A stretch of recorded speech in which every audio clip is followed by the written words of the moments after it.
The live TV, सच सबसे आगे।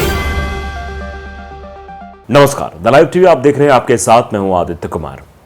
Electronic चीजें कभी भी खराब हो सकती हैं और अगर उस इलेक्ट्रॉनिक चीज के खराब होने से किसी के धर्म और जाति से जोड़ दिया जाए तो फिर एक बड़ा सवाल खड़ा हो जाता है। दरअसल आप समझ रहे हैं मैं ऐसी बातें क्यों कर रहा हूं।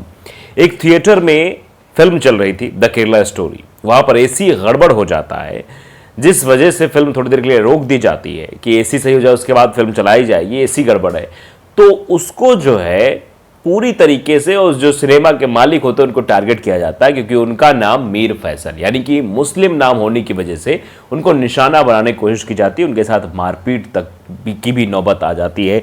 ये तक भी वो करने के लिए उतारू हो जाते हैं और बाकायदे सोशल मीडिया पर वो वीडियो बनाकर ट्वीट भी करने लगते हैं, नफरत फैलाने लगते हैं। आप अंदाजा लगाइए, जबकि वो इलेक्ट्रॉनिक सामान है। एसी खराब हो सकती है, आमतौर पर घरों की एसी खराब हो जाती है, वहां की भी एसी खराब, लेकिन मतलब वो नहीं था। मतलब जब नाम पूछा कि मीर फैसल नाम है, उसके बाद से हंगामा करना शुरू कर दिया और वीडियो बना के डाला भी। देखिए वो जो वहां के मैनेजर हैं वो दिखाई दे रहे, इन्हीं का नाम मीर फैसल जैसे इन्होंने बताया। उसके बाद से इन्हें गालियां पड़ने लगी, माँ बहन की गालियां देने लगे और कहने लगे कि मारो इनको, ये है वो है, ऐसा वैसा है।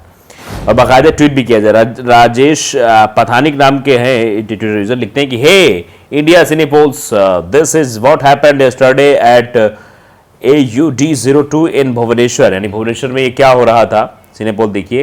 पहली चीज लिखते हैं कि your local manager initially harassing public by switching off the AC to dissuade them from watching the Kerala story. यानी केरला स्टोरी देखने के लिए पीपल को हैरेस करने की कोशिश की जा रही है, इसलिए एसी बंद कर दी गई, पहला आरोप लगाया। एंटायर फर्स्ट हाफ हिज मतलब टॉट जिहाद कंटिन्यूड, मतलब फर्स्ट हाफ में जो जिहाद की बातें होती है इस वजह से ऐसा किया गया।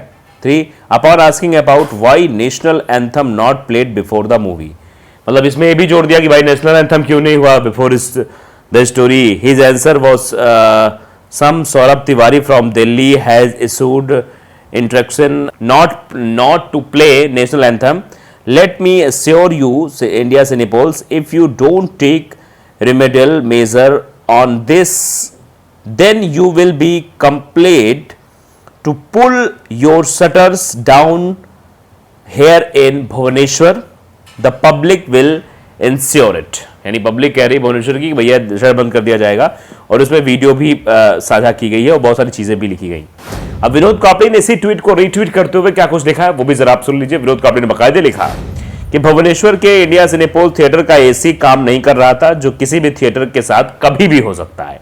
ये बहुत आम बात है, बहुत छोटी सी बात है, लेकिन नफरती भीड़ को जैसे ही पता चला कि मैनेजर मीर है, मुसलमान है, तो बस फिर क्या था, इस जॉम्बीज से डरना नहीं, आप सीधे तौर पर उसको उसके साथ मारपीट करनी शुरू कर दी। अब जरा वीडियो को थोड़ा सा अंश भी देख लीजिए, किस तरह से नाम पूछा जा रहा है, नाम पूछने के बाद उसके बाद बदतमीजी की जा रही है। देखिए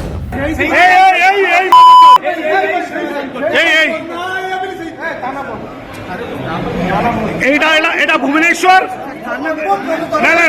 तो देख लिया आपने किस तरीके की हरकतें वहां पर की जा रही थी।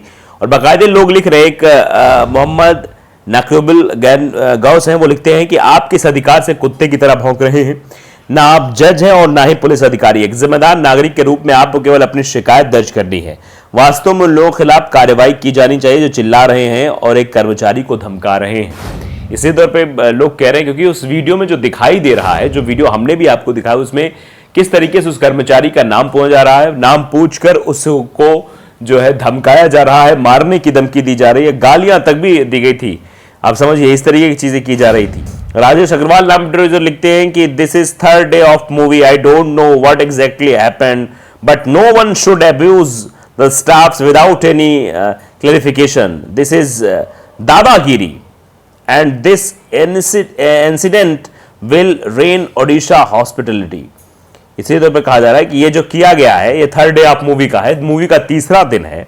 आई don't know what exactly happen, कि मुझे नहीं पता कि वहां पर एग्जैक्टली क्या हुआ था, but no one should abuse the staff without any clarification. This is दादागिरी and this is incident with rains, मतलब ये जो हुआ है वहां पर, इसी तौर पे कहने की कोशिश की जा रही कि ये सब दादागिरी की गई है, वहां पर ऐसा कुछ नहीं हुआ था, लेकिन ये सब एक महज बनाकर एक तरीके से मतलब एक माहौल क्रिएट करने की कोशिश जरूर वहां पर की जा रही थी और बार बार लिखा जा रहा। देखिए राजेश पाटनिक भी नीचे लिखते हैं, I gave to damn to your apologise, just let me know what action you are gonna take or already had taken, please please specify the time you require for taking action because after that you will be responsible for your deeds। मतलब बाकायदे सिनेपोल्स ने इनको tweet भी किया कि hi Rajesh, we apologise for the you unlikely experience and would want to discuss this is detail, please share us your contact number and email. मैं बाकायदे जो company की प्रक्रिया होती ट्विटर पर, वो ट्विटर पर उन्होंने की, इसके बाद लिखा जा रहा है। तो आप समझिए कि एक तरीके से नफरत फैलाकर क्या हासिल होगा। अगर वो शख्स मतलब मुस्लिम है तो क्या उसको टारगेट किया जाएगा? लिखा जा रहा, देखिए नदीम राम अली लिखते हैं कि महाविनाश आ रहा है, अपने साथ सैकड़ों करोड़ों लोगों को साथ लेकर जाएगा। ये सीधे तौर पर लिखा जा रहा है कि महाविनाश आ रहा है। जिस तरीके की देश में चीजें की जा रही हैं, जिस तरीके से मुसलमान होने की सजा किसी को दी जा रही है, उसके बदतमीजी की जा रही है, ये बिल्कुल गलत है। विनोद कापड़ी ने भी यही बताने की कोशिश की है कि जिस तरीके से वहां पर फिल्म चल रही थी, अगर एसी खराब होती तो एसी खराब होना नेचुरल है, इसमें कोई जानबूझकर खराब करेगा, जानबूझकर अपना नुकसान क्यों करेगा, और वो भी मैनेजर है। अगर एक दिन फिल्म नहीं चलेगी, एक दिन थिएटर नहीं चलेगा तो उसका नुकसान के भरपाई उसे करना पड़ेगा। तो वो क्यों चाहेगा कि उसकी फिल्म हो? अगर ऐसा ही कुछ होता तो फिल्म लगाता ही नहीं। फिल्म के लिए मतलब वही ना करता कि नहीं हम ये फिल्म नहीं चलने देंगे। अगर ऐसा ही कुछ है कि मुसलमान होकर वो फिल्म नहीं चलने दे रहा है, ये सब कर रहा है, लेकिन एक मेंटालिटी बनाकर रख ली गई है कि वो मुसलमान है इसलिए द केरला स्टोरी नहीं चलने दे रहा है, क्योंकि उसमें बताया गया है किस तरीके से केरल में ISIS की तरफ से महिलाओं को वहां पे अगवा किया गया, उनको जबरन मुसलमान बनाया गया, ऐसी चीजें हैं। ये चीजें जो है किस तरीके से हो रही है आप देख रहे हैं। सुपर स्टॉक नाम ने लिखा कि हताशा और अंधापन दोनों अपने चरम पर हैं, उनका माइंड अब पूरी तरह दूसरों के नियंत्रण में है, इन्हें नफरत की आग में झोंक दिया गया है। अब ये लोग अपने विवेक सोचना भूल चुके हैं, इनकी बीमारी का अब कोई इलाज नहीं है। ये देश का आम जनमानस लिख रहा है कि हताशा और अंधापन दोनों अपने चरम पर है। यह हताशा है, अंधापन है, जब दिखाई नहीं दे रहा, सिर्फ नफरत दिखाई दे रही है। उनका माइंड अब पूरी तरह से दूसरों के नियंत्रण में है, इन्हें नफरत की आग में झोंक दिया गया है।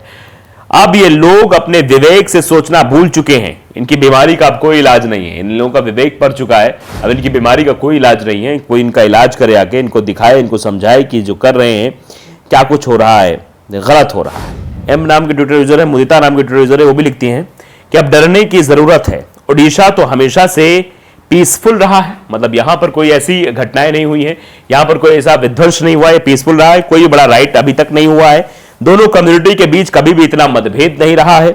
यह अत्यंत चिंता और दुख का विषय है, यह बहुत ही दुख का विषय है कि वहां पर ऐसा हो रहा है। वहां के लोग भी इस बात को मान रहे हैं कि ओडिशा में यानी भुवनेश्वर में इसके पहले ऐसा नहीं होता रहा, लेकिन अब यहां पर भी एक नफरत फैल रही है और उस नफरत की आग में यहां के लोग भी जल रहे हैं और एक दूसरे से नफरत कर रहे हैं, मारपीट करने पर उतारू हो रहे हैं, सिर्फ एक फिल्म थिएटर के अंदर एसी बंद हो जाने की वजह से। लाइव टीवी अगर आपने सब्सक्राइब नहीं किया है, सब्सक्राइब जरूर करिए, बेल आइकन दबाइए ताकि सच खबर आप तक पहुंचती रहे। नमस्कार। द लाइव टीवी, सच सबसे आगे।